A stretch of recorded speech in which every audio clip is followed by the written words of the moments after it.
Music by दीपक दिवाकर। घर कहाँ बस फुल दरिया।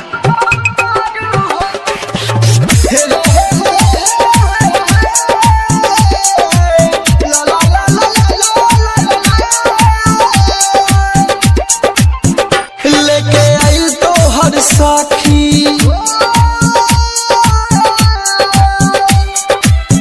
लेके आई तो हर सखी चुपचाप लेनी रखी बिस में खीसी एको दिन ना पूछले बारू हो। ग्रीटिंग कार्ड कौन लाजे भेजले बारू हो। ग्रीटिंग कार्ड कौन लाजे भेजले बारू हो। लेके आई तो हर सखी चुपचाप लेनी रखी बिस में खीसी एको दिन ना पूछले बारू हो। ग्रीटिंग कार्ड कौन लाजे भेजले बारू हो। ग्रीटिंग कार्ड कौन लाजे भेजले बारू हो। घर कहाँ बस फुल दरिया।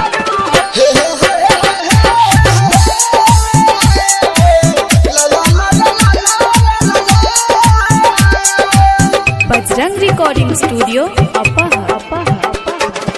नईखी हम धधाए वाला रहा तोहरा मीठी बात से। नया साल में नया जिंदगी जियो तानी रात से।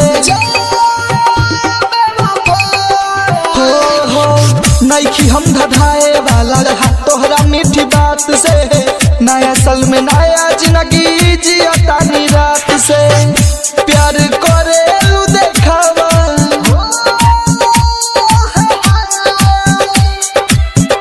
प्यार करे लू देखावा हमके बुझा तारुकावा मांग में से नूर दोसरे के भरले बारू हो। ग्रीटिंग कार्ड कौन लाजे भेजले बारू हो। ग्रीटिंग कार्ड कौन लाजे भेजले बारू हो। घर कहाँ बस फुल दरिया।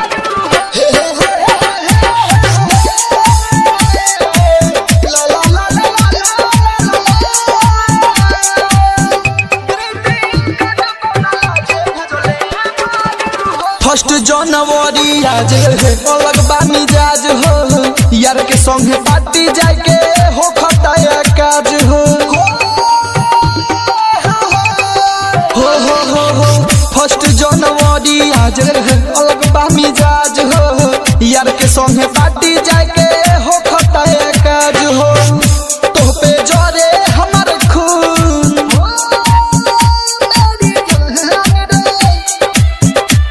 पे जरे हमर खून जल्दी रख दा तू फोन। बीजस रीतिक के तू सब कुछ देले बारू हो। ग्रीटिंग कार्ड कौन लाजे भेजले बारू हो। ग्रीटिंग कार्ड कौन लाजे भेजले बारू हो। ग्रीटिंग कार्ड कौन लाजे भेजले बारू हो। Bajrang recording studio अपाहर।